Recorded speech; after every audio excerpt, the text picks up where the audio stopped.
Hey everybody, welcome to episode 3 of the Byrd Show. Today we'll be having Bob Babbitt, co-founder of the Challenge Athletes Foundation, where we'll dive into what he's doing now, what CAF is, and a little bit about his life and the great stories that he's learned. So stay tuned, and I hope you enjoy.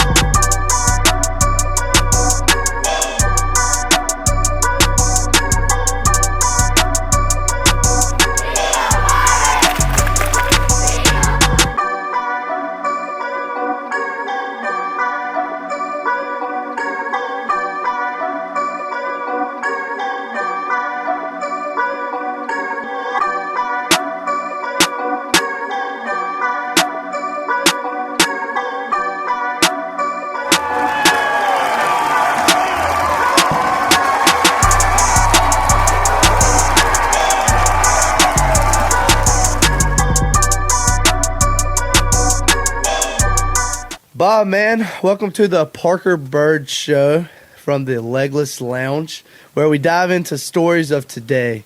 We're honored to feature a true legend in the world of triathlon and endurance athletics, Bob Babbitt. Bob isn't just a storyteller, he's a pioneer. From co-founding Competitive Magazine to becoming one of the most recognizable voices in endurance sports media, he's dedicated his career to sharing the journeys of athletes who push the limits of human potential. A USA Triathlon Hall of Famer and a relentless advocate for the sport, Bob has played a crucial role in growing the global endurance community. In this episode, we'll explore Bob's journey from his own Ironman experiences to his deep involvement in the Challenge Athletes Foundation, helping adaptive athletes like myself chase their dreams. Get ready for an inspirational conversation about passion, perseverance, and the power of a sport to change lives. I first met Bob Babbitt after my accident. My mom was posting on Facebook just to kind of update everybody, and Bob Babbitt, being the guy he is, he reached out to my mom pretty early on and kind of just told my mom who Challenge Athletes was, what they do, what their mission is. And my mom was getting a lot of texts at the time, so she just replied with your generic, "Thank you so much. We'll get back in touch." Well, she kind of forgot about it, and Bob, being such a great guy, he reached out again and said, "Hey, we're still here if you need me. We'd love to help Parker out." And she told my dad about it, and he actually heard of Bob Babbitt through David Goggins' book that he was listening to. And so he reached out to Bob, and they got on a call, and then now CAF have given me 3 grants now for legs. So they played a crucial part in my life, and I'm very blessed for CAF and Bob Babbitt. But Bob, thanks for being on, and before we kind of dive into all the cool stories I kind of want to dive into your life and kind of where you started. So what first drew you into the world of endurance sports, and how did your journey as an athlete begin? Parker, first of all, to be on with you, you are watching your journey and being part of your journey, seeing where you're at now, that playing ball, hosting your own podcast, changing lives for the better. You have introduced us, I think, either 4, 5, 6 different athletes who we didn't know about, who now, one of them, JJ, just joined us at the MLB Network. And before that, Gavin joined us at the MLB Network. And that's all because of you, because you have taken, as a baseball player, a tragedy is losing a body part. And you've taken that tragedy and you've made it into a blessing, because you're out there changing other people's lives and realizing that there's a bigger role. Baseball's wonderful, but Parker Byrd has a bigger role in life, and that is to change people's lives for the better.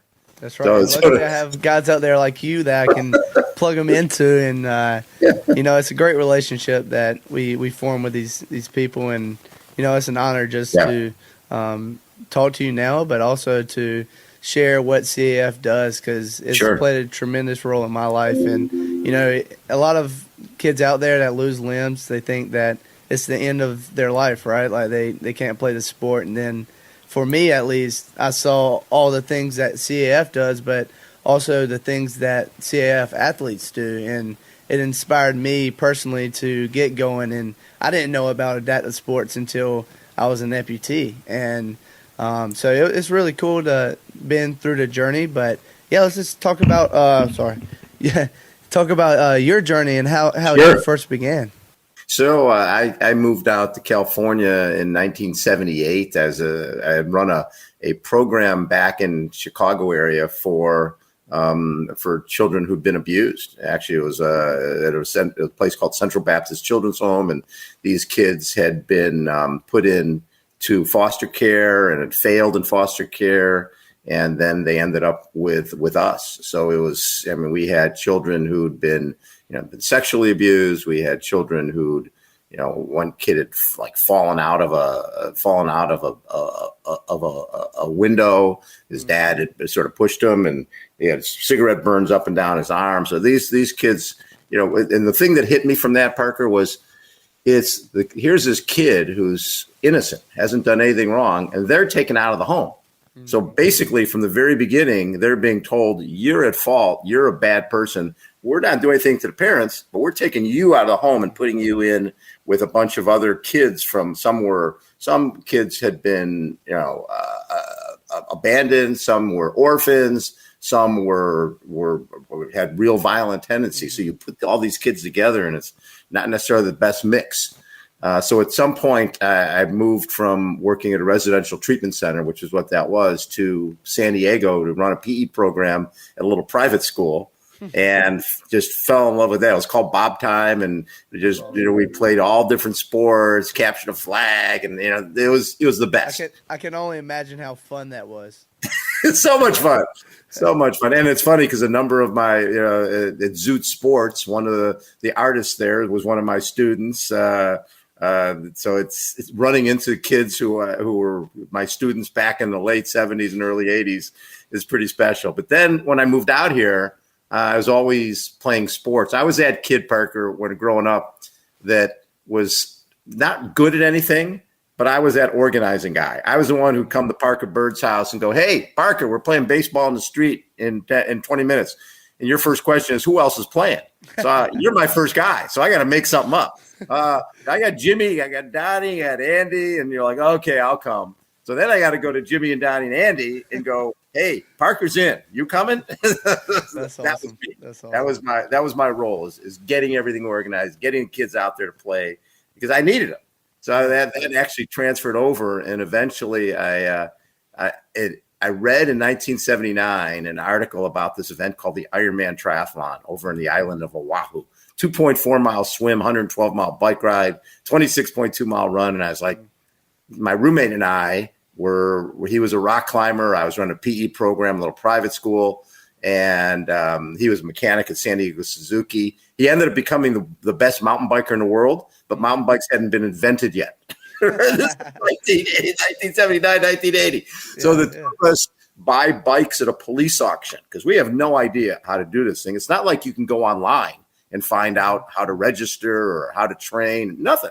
So my bike was $75. It had been burnt. The whole back end was charred, but it cost me $75. And I took that bike, and I thought, because the distances were so ridiculous that I put pannier, sleeping bag, and tent on the bike because I thought you swam 2.4, rode 56, camped out, and rode back the next day and did the marathon. I had no idea you were supposed to do it all in one day. It was a little bit of a surprise when I got over there. So, and this was so early. There was only 15 people had done the Ironman the year before I went. Oh, wow. And the year we went, because of the article in Sports Illustrated, 108 of us. So, and you had to have a support crew, right? Yeah. There was 108 people. You had your own support crew. There's no aid stations, nothing like that. So who knew what to eat? Who knew what to drink? Yeah, my whole thing was training for that. There was no training for that. So I had Gatorade and Hawaiian sweetbread. So I just tossed my loaves of Hawaiian sweetbread and the Gatorade in the back of this guy. This guy was a parent of one of the kids I taught back at the children's school, and he lived over in Oahu. So he and his two girlfriends in their little Fiat convertible, they were my crew. So I tossed him my Hawaiian sweetbread, tossed him my Gatorade, and I get to the event.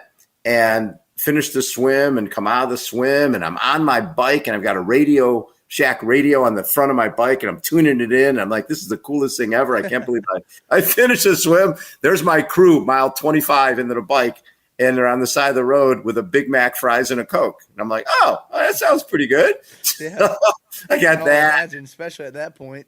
Exactly. Mile 90, root beer snow cone, and then come rolling in at the end of the bike ride. And there's my crew with a bamboo mat and a boombox.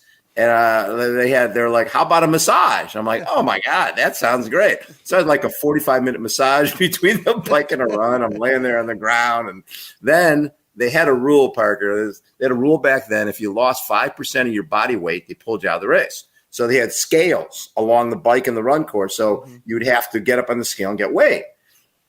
And I guess it was for safety. I have no idea. So meanwhile, I start the run and I get weighed. And then I'm waddling through Waikiki, eating Hawaiian sweetbread and drinking Gatorade. In a mile 5, there's a scale. And I get on the scale and I can hear the guy in the walkie-talkie. He's like, can you give me that again? What?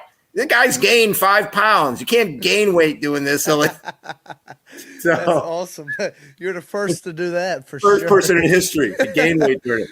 So then the end of the marathon, you run up Diamond Head, and then you drop down into Kapiolani Park. And I start thinking, this is the coolest thing. I didn't think I was going to do this all in one day, and I'm doing it. My crew's behind me in their little Fiat with their lights on me. It's dark. I've been out there like 14 hours. And I'm running down into the park thinking, this is going to be amazing. There's going to be cheerleaders, there's going to be bands, there's going to be all sorts of excitement. I come rolling into the park and I see a light bulb and I see a chalk line. And I slow down. I hear this voice in the darkness like, hey, you. Yeah. You in the race? Yeah. You're done. That was it. It was like me and a guy doing one-arm push-ups in the park. That was it. But it was something about that event. There was something about it changed me. It changed my perception of what I could do. I immediately came home, started. I went to a guy who had a magazine called Running News covering running events. And I'm like, dude, we had 108 of us doing this triathlon thing. You need to change the name of this. Running and Triathlon News. This sport is coming. And he did. And I became his LA editor and started writing, created weird columns like the Running Wino and the Old Fart of the Month. And just he loved what I did. And it ended up – and actually one of the things, Parker, that really hit me, he brought me into his office one day and he had this pile of letters. You couldn't send emails back then. It was letters. Yeah. 2 piles. And one pile – was a bunch of people going, this guy is hilarious. This Old Fart of the Month, this Running Wino thing, the Reverend Campagnola Minister of Triathlonism. This is really funny. And the other one was, I can't believe you're making fun of alcoholics. I can't believe you're talking about old people and Old Fart of the Month. Mm-hmm. And he goes, you know what's great about these letters? That if somebody didn't give a crap, if they didn't care, if they read your stuff and it didn't resonate with them, they wouldn't have taken the time to sit down, write a letter, put it in an envelope, get a stamp, go to the post office, mail a letter. What these piles show is passion. People, you are somehow creating passion in these people because if they didn't have passion, they're not writing a letter. So if they like you or hate you, passion is what it's all about. That's what you always want in anything you do. If you bring passion to the game, people will respond. Anyway, so that really made a difference. Ended up starting Competitor Magazine back in 1987, and the rest is history. That's awesome. That's awesome. And since then, you've been an instrumental part of, promoting the sport through magazine and now even social media. What are some of those stories that, resonated with you so much that you really wanted to start promoting the sport so much?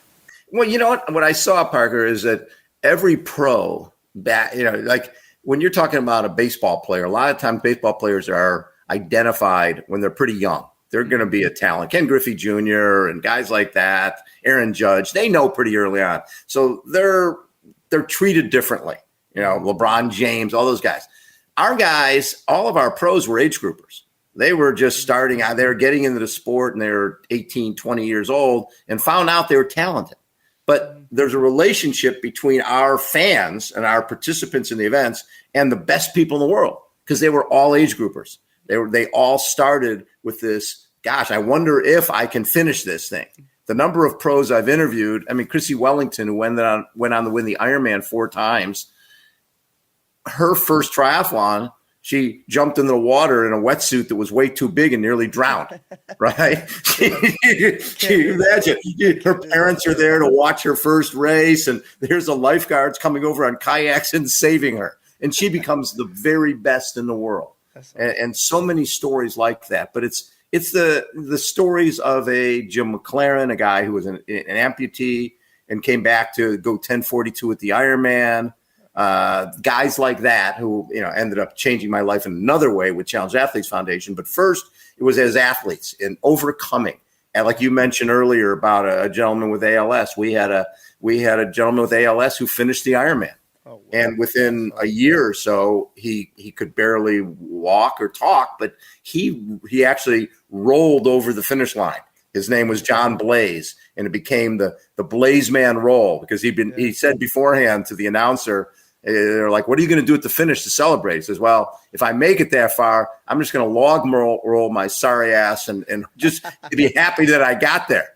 And so that became the Blaze Man roll that athletes, even to this day, get down on the ground and roll across the finish line in honor of John Blaze, who had ALS and died just a few years after finishing Ironman. What a legacy. That's awesome. That's incredible. And you kind of mentioned this, but you've interviewed some of the world's best at this sport. What's one story, or I know you have many stories like Jim McLaren, but what's one story that kind of stuck out to you the most that was like, this is bigger than just a sport?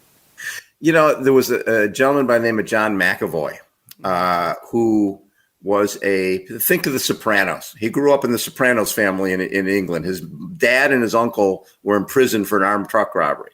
He knew from an early age you never answer the phone in the house because the phone's bugged, right?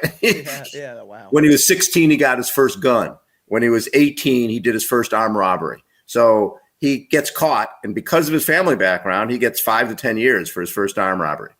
And while he's in prison, all he's thinking about is the second armed robbery. It's like he couldn't believe he'd see people playing sport and thinking, why would somebody go out and do crap like that? Or why would somebody have a real job when you can just go steal and rob and not work? So anyways, he plans a second robbery, and he wasn't a very good robber.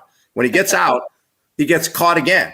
He's planning his second armed robbery. And this time he gets a double life sentence, right? He's put in the hardest of the hardcore prisons that there is. And while he's there, he's watching on this little black and white television his best friend die in a car chase. He was in a police chase. He was doing an armed robbery, and they chased him, and the guy he died. So he started rowing. One of those indoor rowing things that they had in the prison yard. He started rowing, and a guard on his own came to him and was like, "You're pretty good at this." And on his own, the guard found out what the UK records, the British records were for indoor rowing. And what he did was he found out that John was breaking these records. Wow. So he goes to the warden and goes, "Listen, we talk about rehabilitation. If there's anybody who has rehabilitated himself, is it this young man?" He ended up getting out of prison.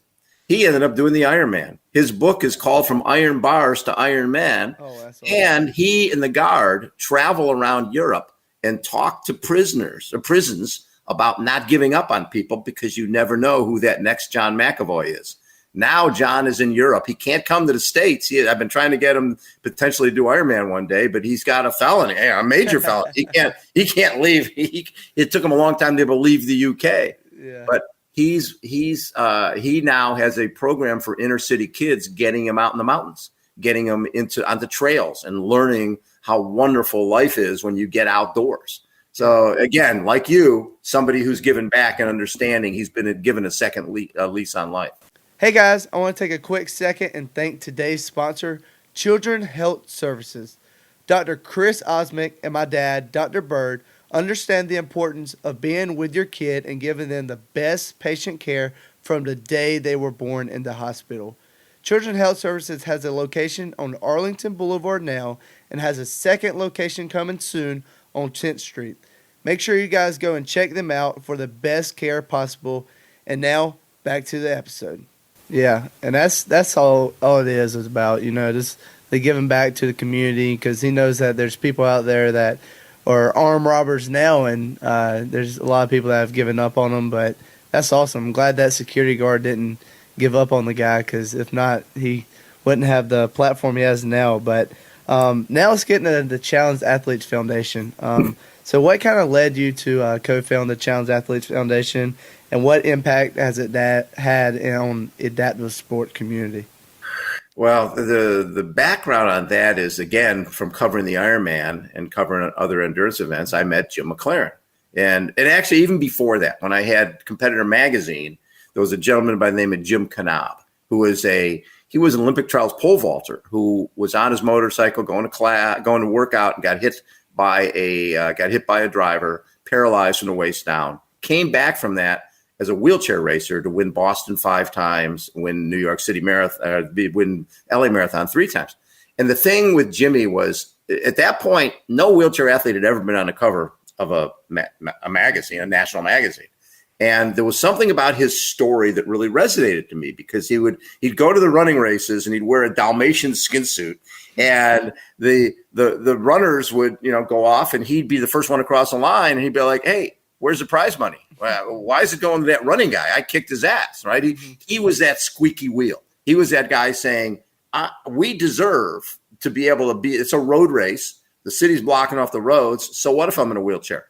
I should be able to make money. Well, now there's wheelchair racing all over the world, and wheelchair athletes make a lot of money. But one of the things with Jimmy, I was interviewing him for the cover of the magazine, and I'm very proud of the fact that Jim Knob was the first wheelchair athlete to grace the cover of really a national magazine.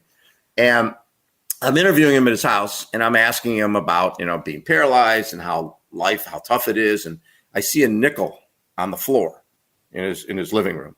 And I'm thinking, the poor guy is in a wheelchair. He can't pick up the nickel off the floor. I go to pick it up, and it's glued to the floor. And I look over, and he's drinking a beer, and he's like, "So, Babbitt, you didn't think the poor cripple could pick up the nickel off the floor? Here's lesson number 1. Don't ever underestimate anyone." And then he started telling me about, he said, "Babbitt, the worst thing that happens is you're 30 years old when this happens, and here come mom and dad back in your life. You don't have a sense of self or independence. That's what you lose. And you know that better than anybody. All of a sudden, your family is everywhere. Right, and it's something that you love. You want that. At the same time, it makes you feel, don't you think? It makes you feel lesser than. Definitely a happy medium in there. You need that support system is great, but at the same time, you're like, man, for me, I just got out of the house. I was finally, independent, the adult, I was finally 18 years old, and that's what society says you're an adult then. But, but I can't imagine 30, because he had 10 years, 12 years of out the house, living his own life. That's crazy. Yeah. Well, and so then that always resonated with me. So we started, this is even before CAF, there used to be a bike race in downtown La Jolla called the La Jolla Grand Prix. And I asked the race director if I could add a wheelchair criterion to this as a half-mile loop. So we had, you got Jim Knob, you got David Bailey, who's former motocross champion.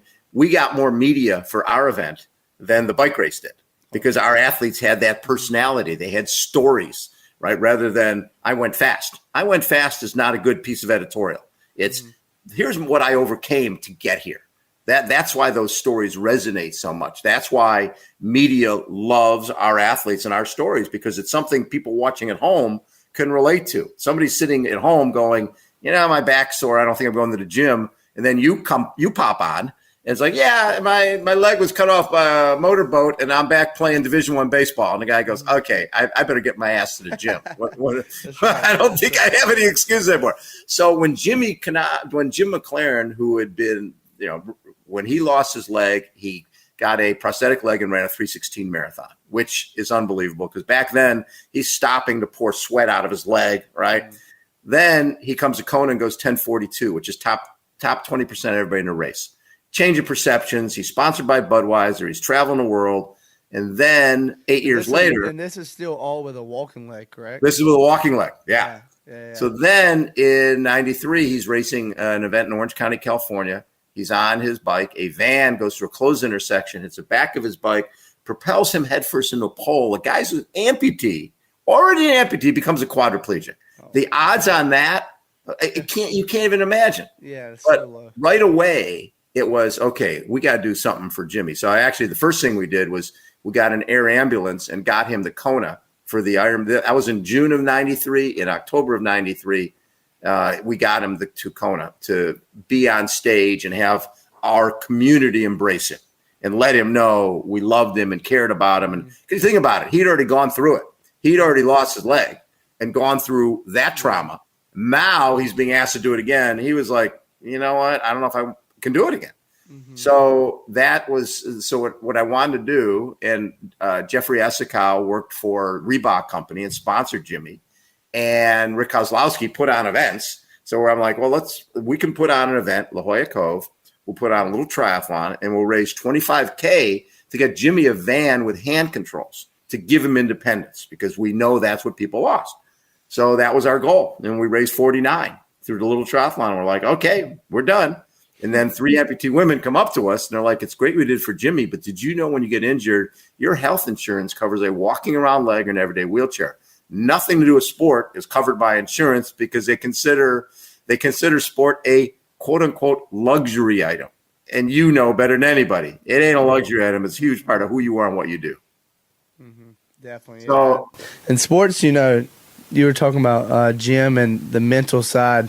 Sport is what gets people through that. I think it's what absolutely got me through it. It had that goal for me to get back onto the field, and that's how I got up every morning, was to get better to get to that. So the fact that they consider it a luxury is insane. Still do. Yeah, it has not changed. And it's crazy. It's even cooler to see kids now. I know there's kids through CAF fighting the legal system about that law. And, yes. And I think Pennsylvania's already changing, and New Jersey. There's think about 17 states. Yeah. Yeah. So I mean, just the kids throughout CAF, the new generation is fighting that law. So hopefully one day that's not a thing for the coming generations, because I know as well as anybody else that's athlete that sport's not a luxury. It's your lifestyle. I played baseball all my life, and I couldn't imagine what life would be without it. So yeah, it's definitely not a luxury. No, not a luxury. So at that point, we decided to get our 501c3. And if anybody needed a piece of equipment or training or travel to stay in the game of life through sport, we'd be there. And we have now raised over $180 million. Wow. We've sent out 48,000 grants. This year, we'll go over to 50,000 mark.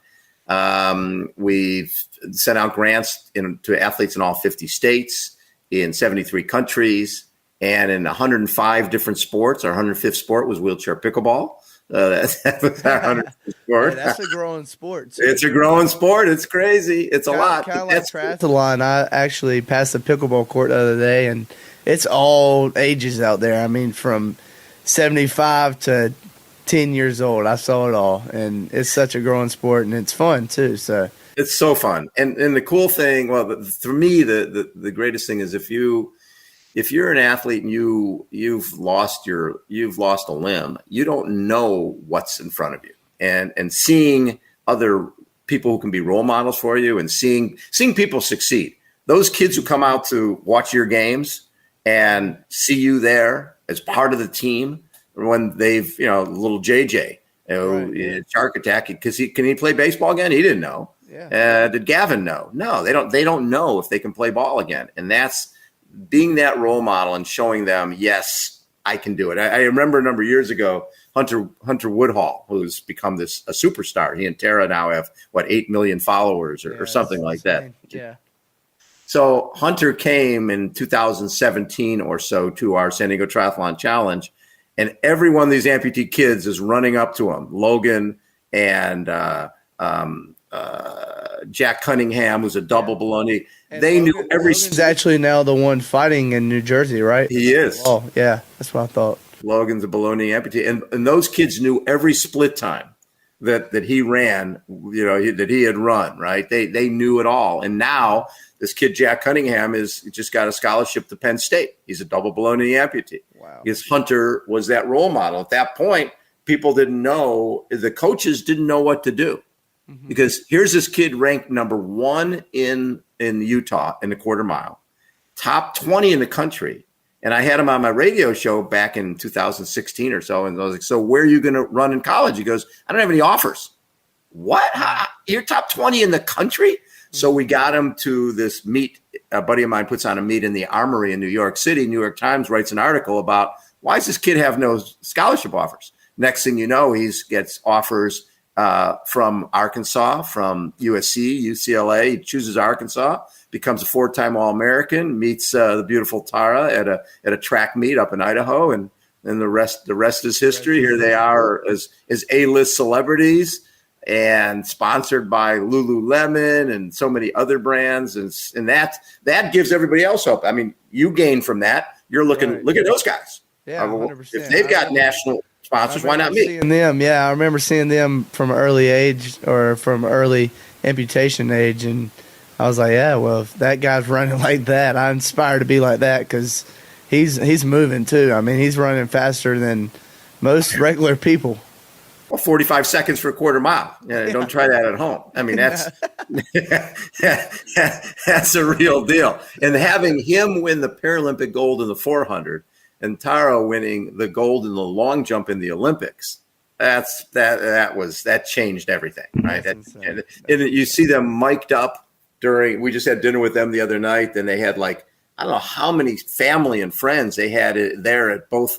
They went to the Olympics first, or there for a couple weeks there, then they go to Paralympics, and all that was money out of their pockets going to those events because they've done so well. They've done really well as business people. I think they own 5 or 6 properties in Fayetteville, and then they had properties. Now their coach went to Kansas State, so they're living in whatever city Kansas State is in, and they're training there, and they've already got property there. So they're just being incredibly creative, and it all stems from is changing perceptions, and that's what they're doing every day, as well as you. That's awesome. Well, let's talk about the early stages of CAF. What kind of struggles did you guys come up with, and what obstacles did you guys run into, and how did you guys overcome them? It was interesting, Parker, coming from the Competitor magazine. One thing I always did was you want to make your athletes look bigger in life, right? I wanted in those days with the sport of triathlon, people didn't know what the heck it was. They didn't know who our athletes were. So it was important. We had a showcase with the magazine, but the magazine was reaching a niche. It was reaching people who were into it. How do I get new people into it? So getting new people into it is I went to a local sports station, radio station, the mighty 690, and said, hey, I would like to do a show called, Competitor Radio. And I don't care what time slot you give me. I'll pay for the time. Give me your worst time slot. So they gave me Sunday night, 8 to 10 p.m., right before the Mexican National Hour. And we started that show in 1990. And what I wanted was for people to hear an interview with a Magic Johnson, Wayne Gretzky, guys like that, greatest athletes on the planet. And then hear interviews with our athletes, with a Paul Newby Frazier, a Dave Scott, a Mark Allen, and go, hey, if they're on a sports station, they've got to be important. Well, and then going further was, okay, we started this thing called Challenge Athletes Foundation. We got Rudy Garcia Tolson. I've got Jim McLaren. And so I would have those guys on the show to talk about, who they were and what they're doing. And more importantly, with Rudy was the first kid. And back then, charity was all about these late night commercials with an actress named Sally Struthers who would be, please help these poor people. She'd be crying. There'd be violin music. It was all about, these people it's so sad what's happened to them. And I didn't believe in that. I wanted our athletes to be powerful. I wanted them to be strong. And that was the perception. So with Rudy, the first photos we did were him, with a low angle shot, hands on his hips, looking at the camera, basically saying, yeah, what are you looking at? You give me a piece of equipment, I'll kick your butt, right? There's no limitation to what I can do. So that was really, really important to change the dialogue from, I feel so bad for you. And, I'm sure you've heard it. People come up and, I feel so awful for what you've gone through. And you're like, listen, you know what? I'm playing Division I baseball. My life's going pretty damn well. Nothing to be sorry about, right? Don't worry about me. Well, one mom told me her little Cody McCaslin, double above knee amputee, swam in high school, swam in college. Now I wrote a recommendation letter for him for college, and now he's in medical school, right? But she was talking about a mom came up when Cody was like, 6, 7 years old. Another mom is like, I feel so bad.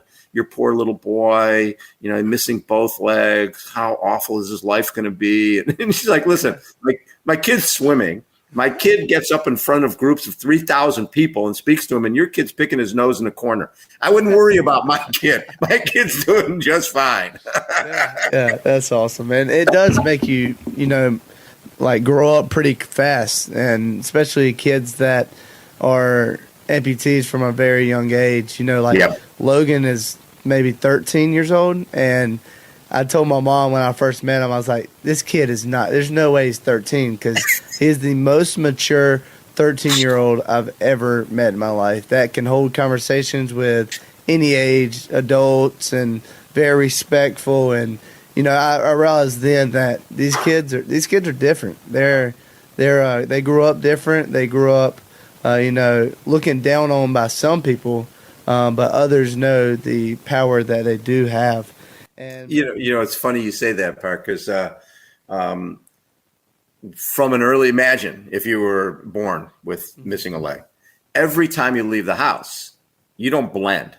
You're in a wheelchair. You don't blend. People are going to stare at you everywhere you go. When you're wearing shorts, people are staring at you, right? That's just, it goes with it. So you either embrace it or you shrink from it. And what I love is, like Rudy and Roderick, who are both double above knee amputees, moved to New York, right? Probably the least accessible city on the planet, right? You've been there, Yeah. You walk down to the subway, there's no other options, and the stairs are 300 years old. And anyway, so they wore shorts all year long.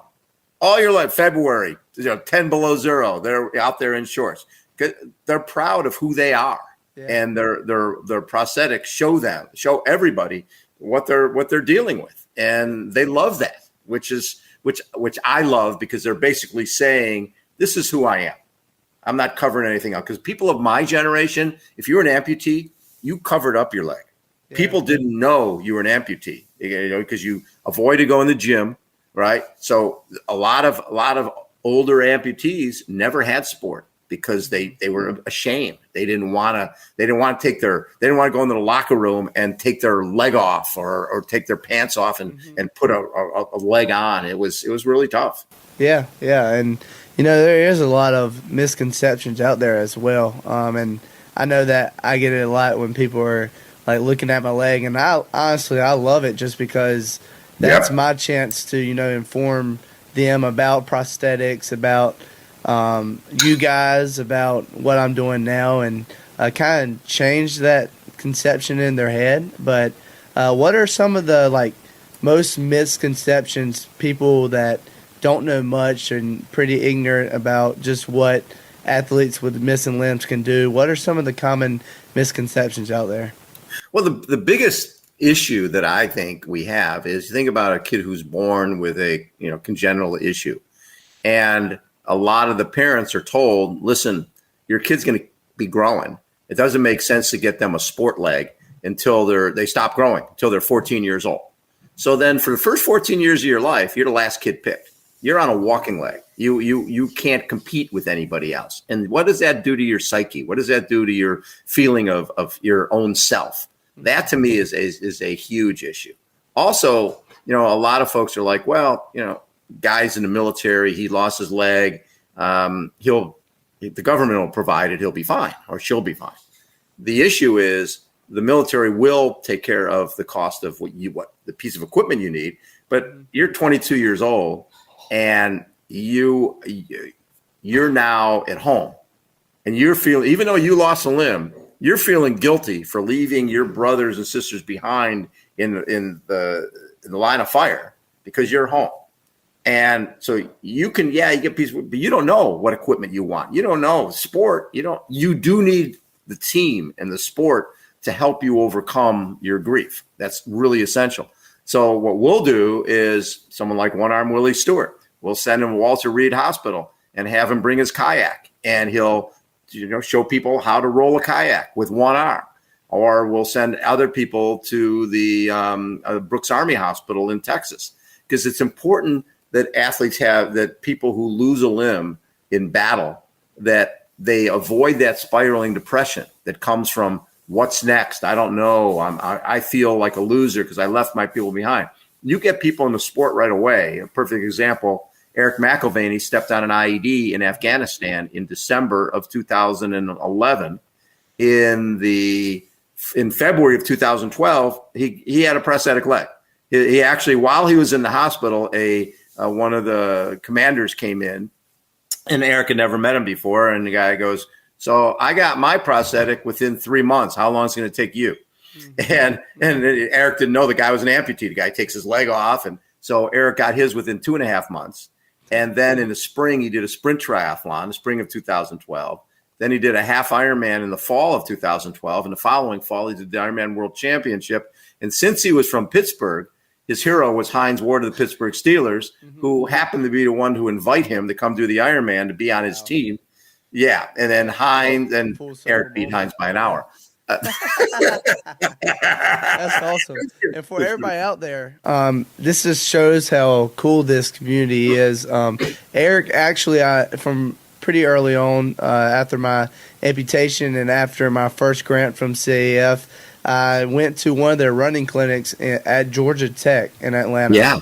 And it was where I learned how to run again. It's the first time that I was actually taught by other amputees about the tricks of running and, just what to do, what to think about. And Eric's actually one of the guys that taught me there, and he coached me up about how to run, and he told me all the great things that he did. And there's also Jamie Brown. That's his name, right?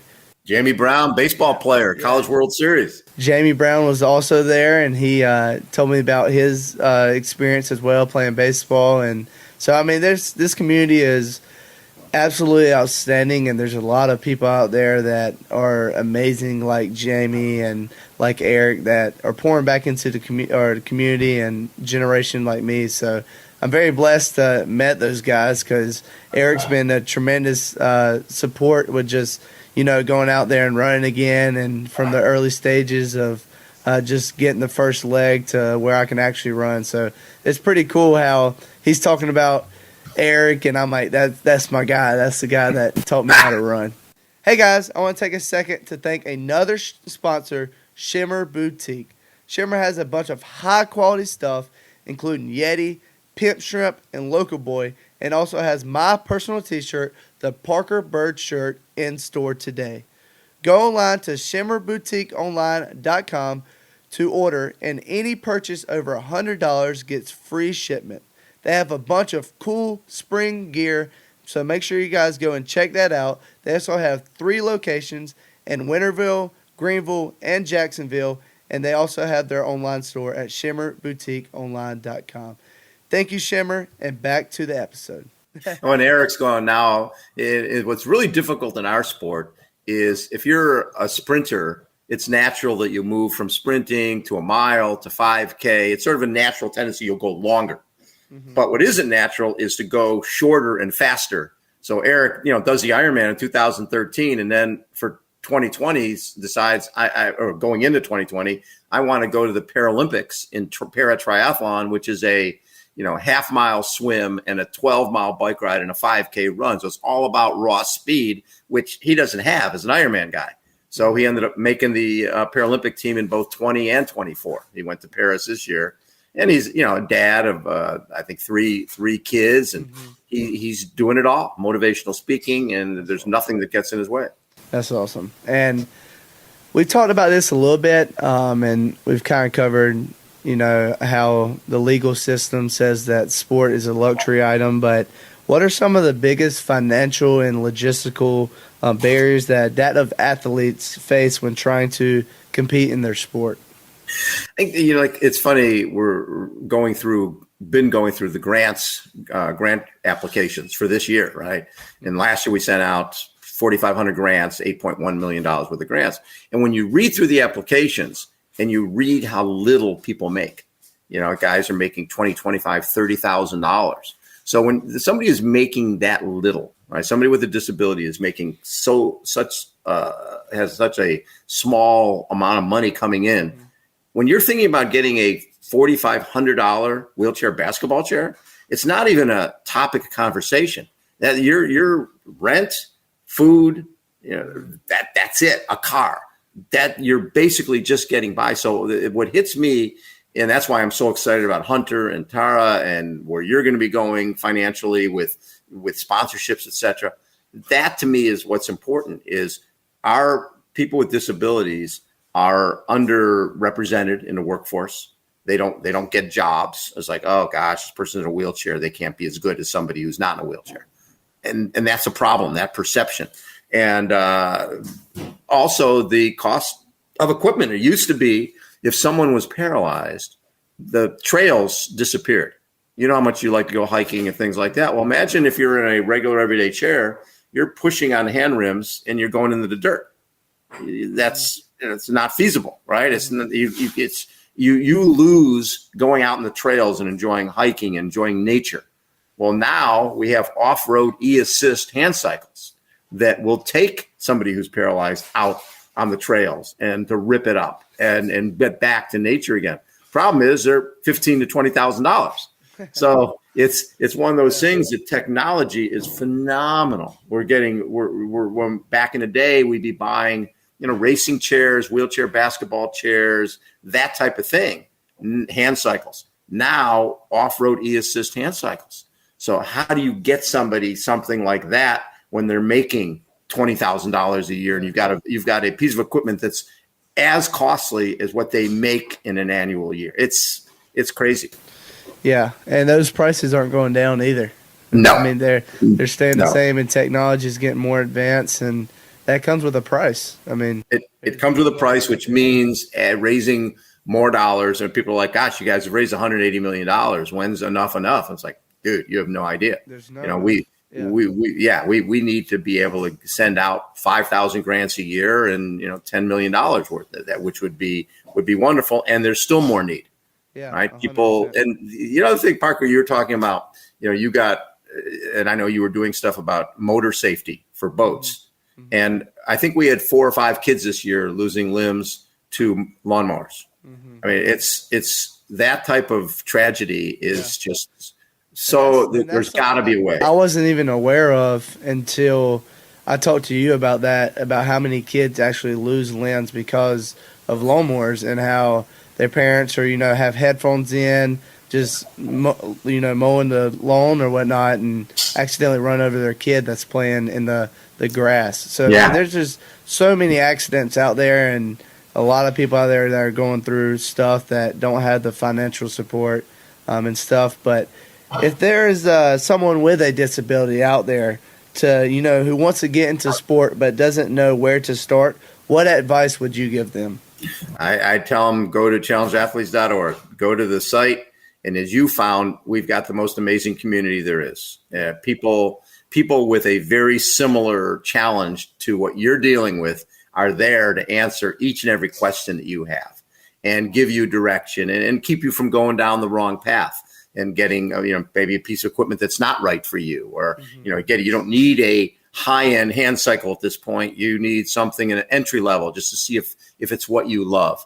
But the key is the adaptive community. And, it's like we come and do a running clinic in, like you said, you were down in Georgia doing a running clinic.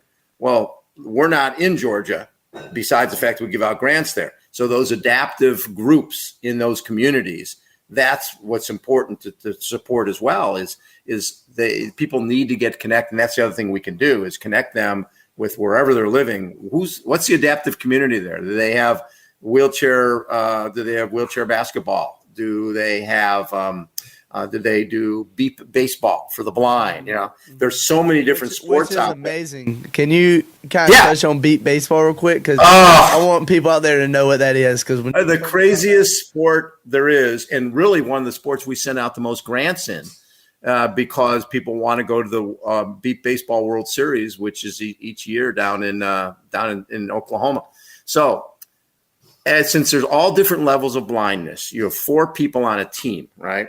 And when you're playing, everybody wears blindfolds so that everybody is 100% blind. Mm-hmm. And Parker Byrd comes to bat. You've got your eye shades on. Mm-hmm. Your person is pitching and catching. They're sighted. People who are sighted are pitching and catching. And there's 4 people in the field, and they have 2 people behind them who will direct them to where to go when the ball is hit. So your pitcher and the ball itself, those softballs cost $60 because they have a beep inside. They make a sound. So the pitcher goes and pitches the ball to Parker, and of course he's going to hit it, right? I don't know about that. I've never hit a beeping ball. Oh my God! There's and they go ball. I feel like I could hear the fastball, hear the wind off of it, but it's never been a beep. So So when the pitcher lets go of it, they'll say ball, so you know it's coming, and you try to time it. If you hit it, they will activate a beep in what looks like a tackling dummy. There's a tackling dummy down the first baseline and a tackling dummy down the third baseline. When you hit the ball, that sound in that dummy is activated, and you run towards that dummy. If you get there before someone picks up the ball, you're safe. If they get the ball before you get there, you're out. And I think if you hit the ball in the air and someone catches it in the air, they immediately go in the Hall of Fame. You're totally blind. But the best thing is we went to MLB Network. We had Harold Reynolds there. And imagine, they were blown away. They ended up making a donation to CAF after being involved with this. But Harold, they activated the sound. He hit the ball, activated the sound on first base a few times, and he was, he got that. Well, then they activated third base, and you would have thought, oh my God. I mean, he had no idea. And he didn't, like, you don't know, is there a wall in front of me? It seriously took him 5 minutes to get to the third base. I can only imagine. That's awesome. And imagine playing shortstop, and the ball is hit, and you know it's coming towards you, and you dive with blindfold on, right? You have no idea. This thing could be coming at your face. It could be coming at your chest. Right. Who knows where it's coming? The amount of guts it takes to play this game is crazy. Yeah, but that's incredible. There's also so many sports out there like beat baseball that you wouldn't really know unless you know. You have to either one see it or two be told about it. But there's so many sports out there that you guys give grants for. Could you cover a little bit about those sports that aren't very popular to the everyday person? Sure. Well, one of my favorite sports, I think it's actually really good television, is sled hockey. Yeah. Right? Sled hockey is really for amputees, and it's a sled, just like what it says, and it's got a bucket to put your prosthetic in, and you actually have 2 sticks on the when you're playing hockey. So on one end of the stick, there's like little nail type of things, so that it gives you traction as you push along. The other side is a curved stick on both sides, so you can shoot with either hand. It's a really fast-paced sport, and it's growing. It's growing a lot. One of our big pushes is at this point they have a men's field, but they don't have women's in the Paralympics. Men are in the Paralympics, but women aren't. So they call it co-ed because there are some women. We have an amazing young woman named Lyra Doderline who was on the team, the co-ed team, the men's team. But I mean, she would be a rock star if they had that sport for women in the Paralympics. But at this point, there's not enough countries to make it, to get it into the Paralympics. So, that's one of those sports. Curling, watching people do curling, with wheelchairs. And if there's watching people do wheelchair pickleball, and one of the sports people are trying to get in the games now is adaptive volleyball. We have sit volleyball, which the U.S. women have won the last 3 gold medals. But adaptive volleyball is beach volleyball with 3 people on a team. And it's a lot, it's amputees. And you can use, people are missing their arms. You can use your chest, whatever, to get the ball over the net. And it's that's a growing sport as well. And there is a push to try to get in the Paralympics. That's awesome. Yeah. Adaptive surfing, which is also very, very fun and growing fast. San Diego, right? Yeah. Yeah. That's awesome. Well, last question for you, Bob, and we can get you out of here. I don't want to take up too much of your time today. But how do you want people to remember you after you're gone? Gone? Who's going anywhere? We all got to one day. Oh my God! You know what? I think the legacy is just maybe someone who cared about people, someone I've early on. There was a guy in my neighborhood, and we'd be playing basketball, and this guy Bill Brown, whose kid Stevie played with us, but I'd get hot playing basketball, and he'd be on the side going, "Radar! This guy's got radar!" And he just made me feel so good about myself.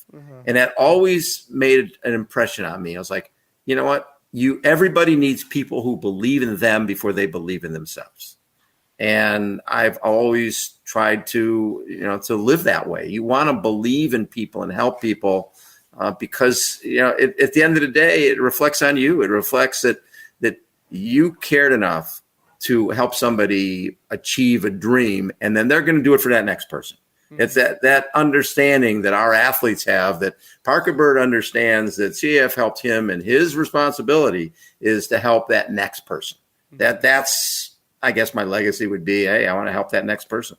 That's right. And if we can do that, then we've done it all. That's right. And that's what it's about. Well, Bob, thank you so much for coming on today to the Parker Byrd Show here in the Legless Lounge. And guys, if you want to go donate to Challenge Athletes Foundation, please go to challengeathletesfoundation.org. Is that right? .com? Challengedathletes.org. Challengeathletes.org. Please go there.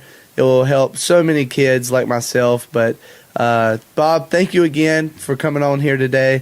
You have such a great mindset, such a great legacy, and I'm very thankful for you. I know that my family cannot say enough great things about you. And Bob, I'll see you soon. I'm sure we'll be on MLB Network or hopefully down in San Diego soon. So, well, and the coolest, I think this is the first podcast I've been on from one of our athletes. Awesome. Hopefully there's more and more.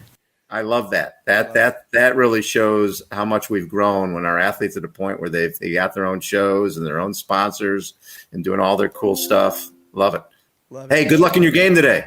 Thanks, Bob. You have a good one, man. Take care, brother. Take care of yourself. Wow. What an amazing guy. What an amazing story, and how many stories that he knows. He keeps pouring into kids, pouring into families, and I hope you guys learned a lot from the Challenge Athletes Foundation and Bob Babbitt. Hope you guys enjoyed. Hope to see you soon with episode 4 and a lot of exciting things coming our way. Stay safe and God bless.